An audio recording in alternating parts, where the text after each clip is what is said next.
there, welcome to the program. This is Our Healthy Homes. OurHealthyHomes.com is the website to go to. 651-775-9194 is a secret hotline number to give a ring-a-ling-a-ling. Sheila will be happy to have a chat with you about your health and wellness needs. We are talking about the 4 pillars of your healthy home, and that is your house, your ecosystem in the house, your body, and your mind and spirit. All are interconnected. All need to be in place and strong, or you got problems and the roof comes tumbling down. Today in the studio we have Dr. Melissa Olson, who visits with us on a regular basis, and I got a few questions today. I'm excited to have a chat. VibrantWellCare.net. VibrantWellCare.net. Log on to get a free download of 5 things you can do to increase your energy today. Check it out. VibrantWellCare.net. Okay. I want to talk about, yes, ma'am. Testimonial? Go ahead. Rock on. Ladies and gentlemen, Sheila has raised her hand. Yes, I did raise my hand. I'm calling on her. Yes, right. Yes, so, Sheila, you may speak. So I just started working with the gal. I'm 58, so I think she was around my age. And gosh, she's 5 days a week at the fitness center. And I'm like, geez, that's pretty good. Mm-hmm. And she just has doing what? Doing all the fitness stuff, okay. Like all the crazy stuff, that I couldn't do. Thought maybe she was in the tanning booth. No, yeah, right. And so I'm at the cafe. Yeah, exactly. right, exactly. I'm watching you. I'm taking pictures. Yep.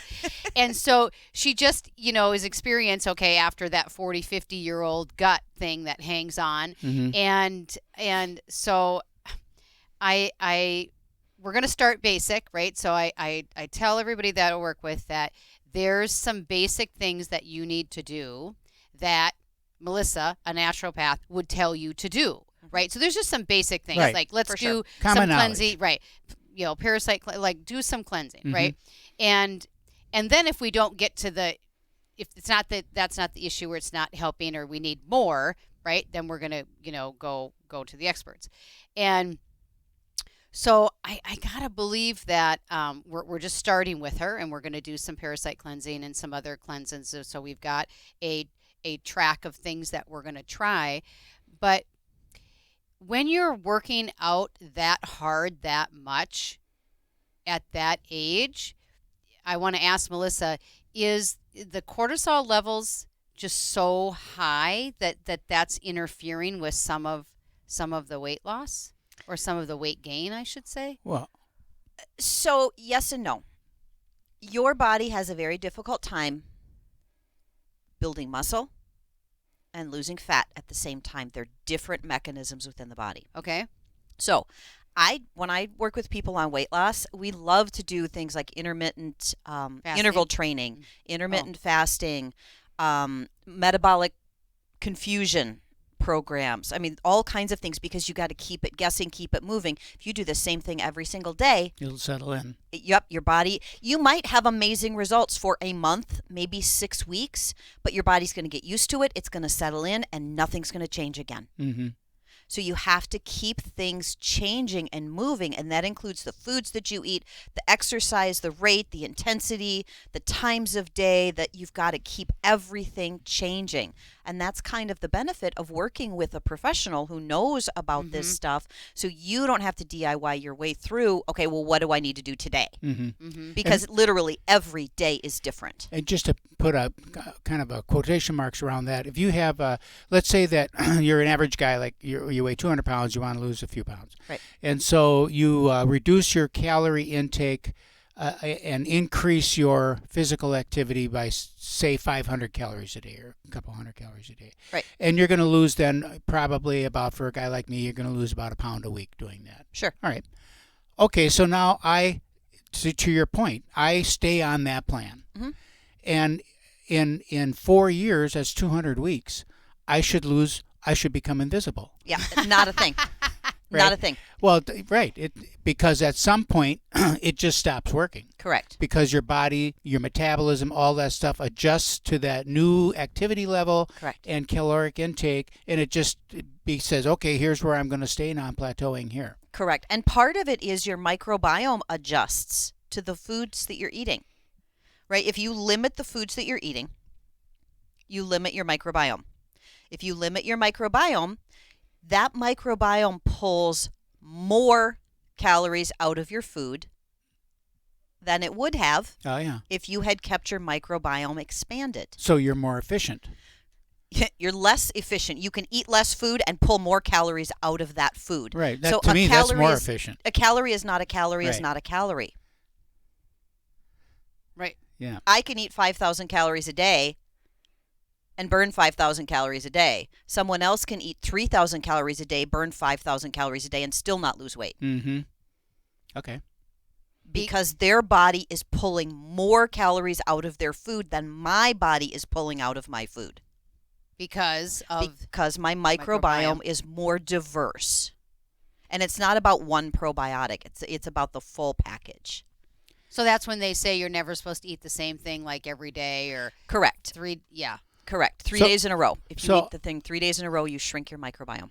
To your point, Sheila, then when you exercise a lot frequently, that reduces your cortisol levels, not increases them, doesn't it? That's what I always thought. Isn't that the fight or flight thing, the cortisol? And exercise tends to calm you and relax you, and that would have a tendency to reduce the cortisol level? Not always. It depends on the intensity. It depends on the stress level that you have. It depends on, are you doing an exercise that is complementary to your body, or are you doing an exercise where you're fighting against your body? Okay. All right, so let's talk about that. Because it's funny because I wanted to talk about cortisol and stress and all that, because when your cortisol levels go up, I've read that there's a tendency for you to want to eat different foods. You know, your hunger goes towards comfort foods, towards high carbs, and towards that kind of stuff, because you're typically in a stress situation. Right. And those are foods that, for one reason or another, I don't know why, but the body craves when you're in that kind of a situation. So when we were talking off air about young people and how the young people today, and I heard someone else talking about this just last week, they're in this, I don't know how to describe it actually, in this mindset that they have to be in bliss all the time. Correct. And they have to be happy all the time, or life is a disaster. A disaster. Right. Correct. And of course, no one's in bliss all the time. Right. Exactly. It came from what you see and what you surround yourself with, the constant comparison to the false images that one sees online in their social networks and all that, where people are only posting the wonderful things, how wonderful their life is, how amazing Correct. This is so amazing. Who are they trying to convince? Right. And then themselves or everybody else. Young impressionable person looks at that and says, well, my life isn't amazing, so then I must be a loser. A loser. Right. And so then the stress goes up, eating gets out of control, experimentation with drugs, loneliness, all of those things kind of peel in. And so as a natural doctor, how do you peel back all that and undo that kind of damage? And what is the process for doing that? Right. So, yes, there's a lot of variation in how we feel every day, every person.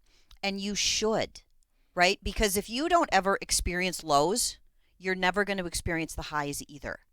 And we want that full range, because that's what makes life exciting. Right. Mm-hmm. That's what makes life worth getting up for in the morning. Right? And it's not that we're chasing that high, but experiencing that full range. If you don't know what the low feels like, how do you compare that the high is a high? Yeah. Exactly. You have no idea. Right. And when you're on the psychotropic drugs, the benzos and some of those other categories of brain altering, mood altering drugs. Right. What it is. And whether it's pharmaceutical or not pharmaceutical, they're all mood altering drugs. What it does is it artificially regulates you into this range of, It's just this stable emotional feeling. Right. And it is stable, for sure. It is stable. But it's also bland. Right. Yeah, right. It's also boring. Mm-hmm. It's also, Yeah, no salt. Right, like you look at the world and you're like, I'm on vacation, right? I'm in downtown Paris. I should be super excited, right? But I'm just going, All right, when we come back, I want to just answer the question: what does general health and wellness? What does it look like if I'm going to compare and going to ask myself and look in the mirror, am I generally healthy? What does that look like, and what should that feel like when we come back? This is Our Healthy Homes, ourhealthyhomes.com. Welcome back to the program. Thanks for staying with us. This is Our Healthy Homes, ourhealthyhomes.com. 651-775-9194 is the magic number. That's the red hotline that you call to find out what's going on. And go to ourhealthyhomes.com. Sign up for poolside yoga. Poolside aroma yoga. Oh, fun. So what does that mean? So it's a restorative and relaxation class. Okay. And so you're not going to sweat, or anything. Well, yeah, heaven forbid. Yeah, right.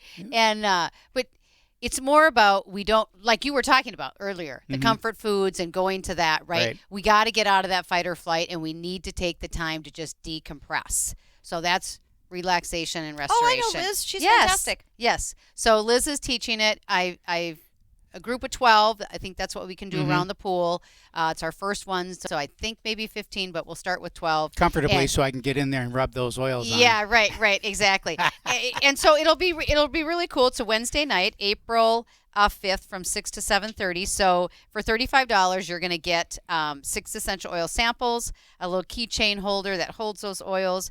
It'll be a 90-minute class. I've got an aroma yoga handout, an essential oil inhaler, and then a sample of our beloved Ningxia Red Natural Energy. That should be high fun. Antioxidant. Oh, you're going to come out of that feeling just relaxed and groovy. Mm-hmm. Yeah, and that's kind of the font, is the groovy font. Relaxed and groovy. Yep, ourhealthyhomes.com. Go to the events tab, scroll down, and look for aroma yoga. All right. So last segment we were talking about cortisol and stress and the shock, I guess it is, that it does to your system, and we kind of asked, how do you unwind all of that, and then as a dovetail to that, what does general health look like from a natural standpoint? What should that do? So how do I fix myself if I'm all wound up? If I'm a teenager out of control and feeling lost and feeling lonely and feeling like out of control, essentially. Right. And so how do I peel that back? And then what should my feelings look like? So, wow, that was a big question. Yeah, big it is. Yeah, it's a really big 2-segment question. Yeah, it is a 2 segments. Yes.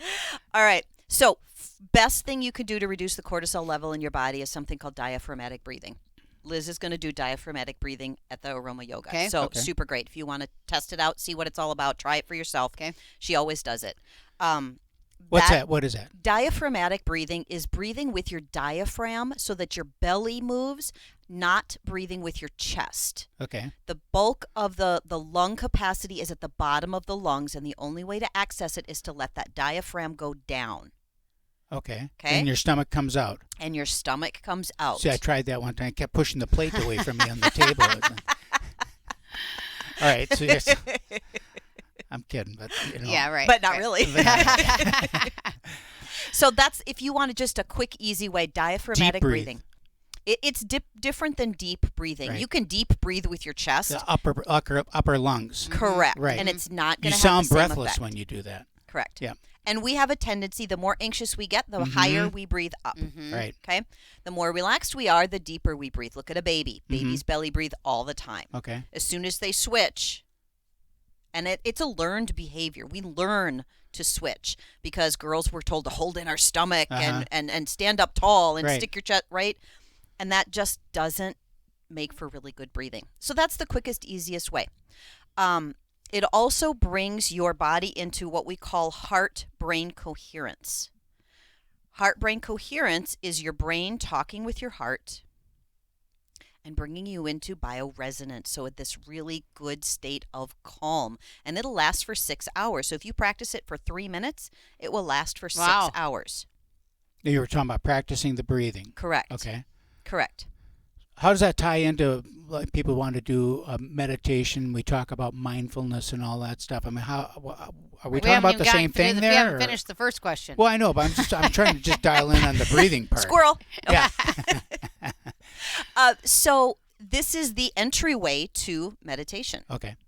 First, you have to calm things down. If you've got a ton of cortisol, there is no way that you can follow what your brain is doing because it's jumping all over the place. Okay, so breathing, that's step one. Breathing is step one. But why not use it to make a decision? Right? Breathe for 3 minutes. Bring all the cortisol out of your body, right? You're confronted with a decision you don't like, you don't want to make. Don't make a rash decision. Don't react. Breathe for 3 minutes. Calm yourself down, and then act. Right? You're going to make a smarter, better decision. So there's a bunch of ways that you can use this breathing technique. How about when you talk to a lot of teens and young adults and stuff, and I mean they are hyper. I mean they are nervous. Yeah. If impending doom coming all the time, still running around. A lot of them wearing masks and stuff because they're fear driven. Right. So you tell them to breathe, and what's wrong. They can't even articulate what's wrong. Correct. They look at you like you're an idiot because you don't know what's wrong, and then when you say, well, tell me what's wrong, it's like, well, I don't know. They don't know what's wrong. They don't, because I don't think a lot of the anxiety, the depression, the feelings that young people are having right now, and older people too, everybody, right? A lot of those feelings are not in their head. They're not mental, emotional. They are physical responses to what's going on in your body.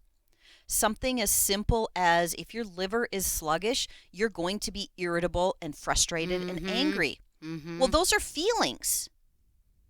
Those are feelings in response to what your body is going through. It's not in response to what's happening outside of you. So we can always externalize things. But let's bring it back to what is going on inside my body. So that brings me to the question of from a health standpoint then. Similar to what we talk about with our healthy homes and the 4 pillars of the healthy home, you really have, as I understand, then you're saying the chemicals that you are ingesting, using, surrounding yourself with that are in your body, your physical motion of your physical presence of your body, how you're moving, how you're breathing. Are you exercising? Are you sedentary? Are you active? Right, taking care of your body. Taking care of your body. And then finally the emotional piece of it, which I'm hearing you say that those two tie into. Well, they do because sure. the chemical overload that your body is in is affecting your organs. For sure. And then when your organs are, like you said, the liver is sluggish, it's going to create a whole host of problems with your body. And it can show up like anxiety and depression. It can look like this. For sure. But it's really the deep root cause is whatever that is. Your kidneys, your gallbladder, your liver, I'll give you like a couple what of examples of things that create anxiety in a body. Thyroid dysfunction. For whatever reason. There's a million reasons why your thyroid wouldn't work, but it regulates your heart rhythm. If your heart's racing, you're going to feel anxious, I guarantee you. Yeah, right. Right? But you're not. Your heart's fine. You're not. It's not mental. It's not emotional. It is a thyroid issue. Okay. Viral load. People who have a high viral load. How do you get a high viral load? Your immune system is not efficient enough to take care of the things you're exposed to, so they sort of accumulate. Okay. And it's rarely one virus. Occasionally it is. Right. It's rarely one virus. It's 3 or more. Right. And honestly, if you test your blood, I can find 100 right now. Really? In everyone's body. It's been documented. But it tells me that 3 or more are sort of active. Okay? That causes a condition of anxiety. When your blood sugar drops, you get anxious. That's an anxiety feeling. Your body feels like it's shaky and it vibrates. So you can see that there are different kinds of anxiety feelings, but they're interpreted as anxiety. Right? And everybody lumps them all together and they say, oh, well, great, that's all in your head. Yeah. It's not. It's not. All right. And so food is huge. Right? Yeah, Food. so I want to go there. So now going back to what we were talking about. So first, I'm breathing. Yep. Right? So that's the first thing. Just kind of settle. Yep. Center, breathe. Okay. And then now I got to do something here because breathing isn't going to just do it alone. Right. So now, it starts with, is it food? Is your diet? Is that the next step, or what's the next step after that? Diet is huge. Think about all the neurotransmitters that are made in your gut. Those neurotransmitters are responsible for your mental state. So serotonin, let's just use one example. Okay. Serotonin is made in your gut. Serotonin is antidepressant. Right. Serotonin is a regulatory neurotransmitter. It helps you feel satiated. right? How many of these people in the world Right. don't feel satiated, Right. in all areas of their life? That comes from your gut. It's used in your brain, but it's made in your gut. That's why they say your gut's your second brain. Correct. Correct. So then start by cleaning up the gut and fortifying it, making it more healthy, because that's also where your immune system lives. All right. So what's the process of doing that then? I love just a general detox. Doesn't even have to be a parasite detox. Just a general gut cleanup, right? And then start feeding your body whole fresh foods. I don't care in what varieties. Just get a lot of variety, get a lot of colors, get a lot of things. Whole fresh foods are going to make a huge difference. VibrantWellCare.net. VibrantWellCare.net is the website to go to. Check it out. You get a free download of 5 things you can do to increase your energy today. Today in the studio, again, we have Dr. Melissa Olson. We've been talking about general health, relieving the stress, getting rid of the fear-driven lifestyle. Started with breathing, and now we're into the active cleanup stage. And we're talking about diet and some different foods, whole foods. I don't even like to foods. say diet. I don't either. Just a different way of eating. We're going to improve our way that we eat, because we eat junk food and better foods. And we don't want to be eating poisons. We want to put good food in our bodies, not poison. So we're talking about discontinuing the poisoning of our bodies. Okay. What would you recommend then as far as the types of food? Lots of color, you say, but as soon as I hear that, I think, okay, and I'm going to be eating broccoli and carrots for the next 40 years. Doesn't sound too appealing. Yep. Is that true? Yes, you should eat broccoli and carrots for the next 40 years. Okay. Right. But that doesn't mean that's all you should be eating, right? Okay. When we say lots of color, we mean all the colors. Okay. All the colors. I like, if someone is going to start a new eating plan, just as a hard reset, I love them to do a Whole30. Okay. Yeah. And What just is Google that? it. What's a whole Yeah. 30? Okay. Google Whole30, All right. WHOLE, and the number 30. All right. Basically, it sort of resets your dietary plan. It brings it down to all the clean foods. It has meats, fruits, vegetables, fats. That's it. Okay. Okay, it takes out all the garbage foods. Takes out the sugar, takes out the breads, Yes, takes yes. out the processed crackers. Takes out the grains and the cereals and the pasta and the stuff like that. And the dairy. Takes out all the dairy. But then after 30 days, it's called Whole30 because it's for 30 days. All right. After 30 days, I want you to start adding back in. Remember, we need to keep diversity in our diet. Adding back in the healthy foods. That's not the sugar. That's not the Right. foo-foo coffee drinks with all the loaded stuff in it. And it Right. doesn't matter if it's the sugar-free syrup or whatever that they put in there, because that just has more chemicals in it than something with real sugar. Artificial sweeteners trigger anxiety, by the way. Yeah, I mean, artificial wow. flavors, that's huge. Like, people don't. I just did a post yesterday about protein powders. Like, people are trying to do themselves they're trying to be better, right? But then, I think of our grandson, right? Because he eats a lot of protein powders. I'm like, please, will you look at that? It's artificial flavors. Like, Google it. I mean, you Google the side effects of artificial flavors, it's shocking, right? But people are just so busy, and they're just robots, and they just go on with their life. Well, they want convenience. Well, yeah, but I mean, it doesn't, work with somebody, right? Like, reach out and work with somebody. Start somewhere, Melissa or myself. But I did the post on the protein powder. Just look at your protein powders and see if it has artificial flavors in it. I'm gonna guarantee you it probably does. Even if it has natural flavors in it, that's Right. not a good thing. No. I just think, the protein powder, perfect example. What would you rather do? Drink a protein powder? Or eat a hamburger. Or eat a hamburger? Or eat an egg? I'd rather eat a couple of hard-boiled eggs right. or a piece of meat Right. than to drink that slurry. Take a multivitamin and eat real food. Right. Yeah, right, exactly. Right. Mm-hmm. So even natural flavors can be up to 50% MSG, which triggers anxiety and racing heart and like heart attack-like symptoms. And it's under natural flavors. Right. Natural flavors deactivate the collagen. So you're getting all these, you got putting collagen in your protein powders and your shakes. Right. Well, you just deactivated it by putting in natural flavors. Right. So you wiped it out. If you do the whole, are you saying that in 30 days my body will be reset and now I'm good? You are going to see a significant difference in how your body functions, how you mentally feel, and how you physically feel in 30 days. Brain fog, energy, Right. Sleep, all the stuff. Because Body pain and aches that you didn't even know you had. and 30 days, is it like 30 days like a habit thing? I mean, Yep. like Yep. you quit 21 smoking days if- is a habit. Yeah, right. So All right. then it's the.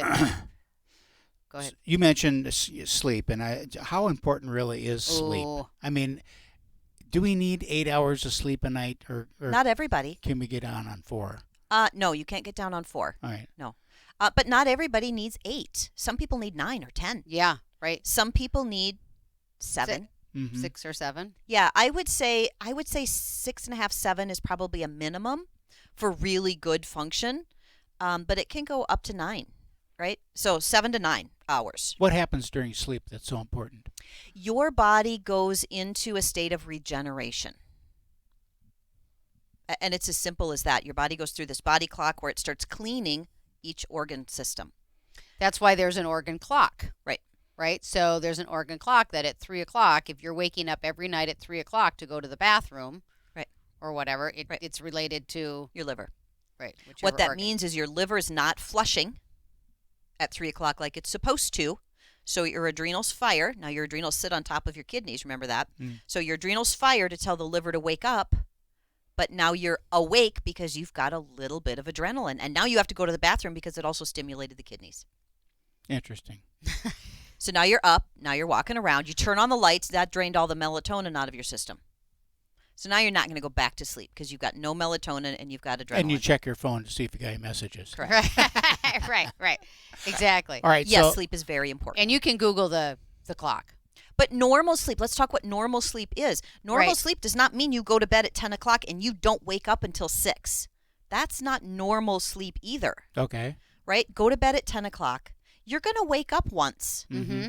You're going to look around, say, oh, I'm awake. You're going to roll over. over, and you're going to go right back to sleep. That's normal sleep. So you're going to get like 2 big 4-hour chunks. Okay. That's normal sleep. People wake up at night. It's not the end of the world. It is very typical. It is very normal. You don't have to get up. You don't have to work to get back to sleep. You should be awake for maybe 40 seconds. It's very, very fast. But people tell me, oh, I wake up at night. Well, yeah, we all do. Sleep apnea. Yeah. Can people get off that machine? I think the changes required to get off that machine would be so radical that that person wouldn't do it. Really? Oh, Yes. to explain that. They're going to have to change every aspect of their life because by the time you hit sleep apnea, there's a lot of stuff going on. You've got systemic cellular inflammation. You've got a soft palate that's no longer firm and doing its job.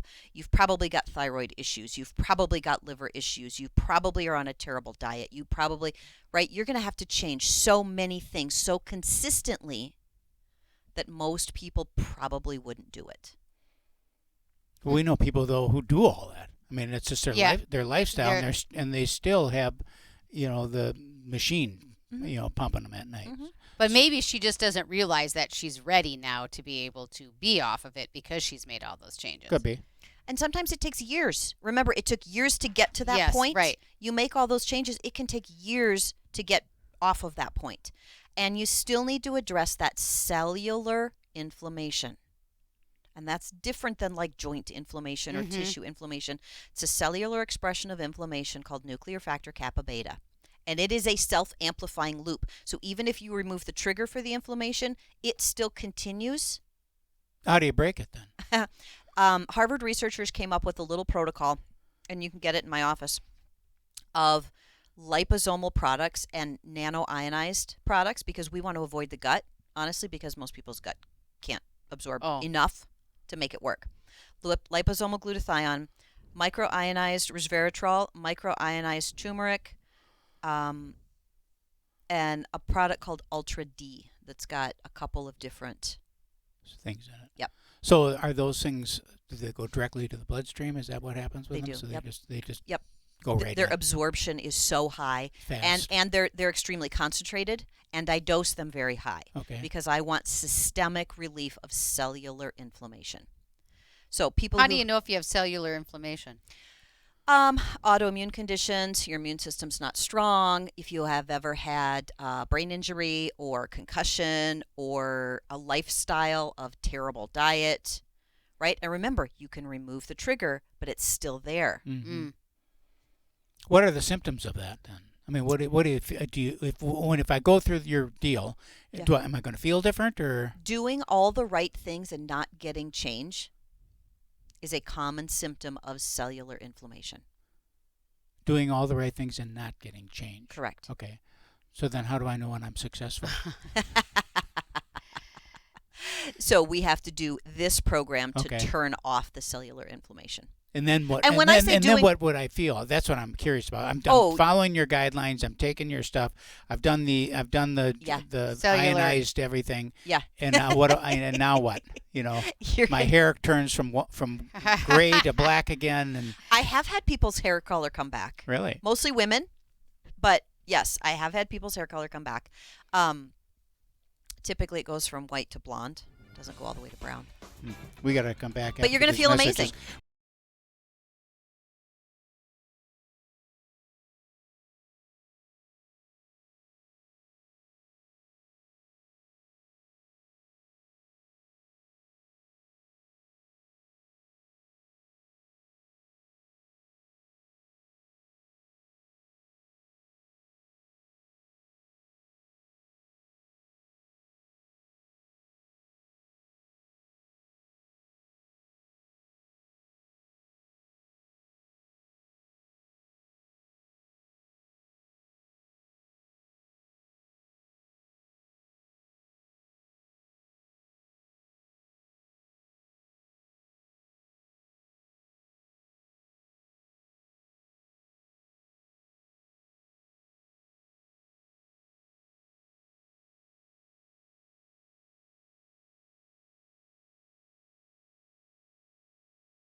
But when he calls me sugar, I love that man with all my might.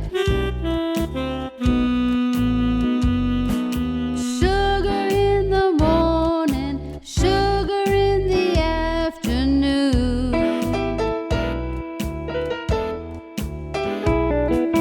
Sugar after dinner, sugar in every room.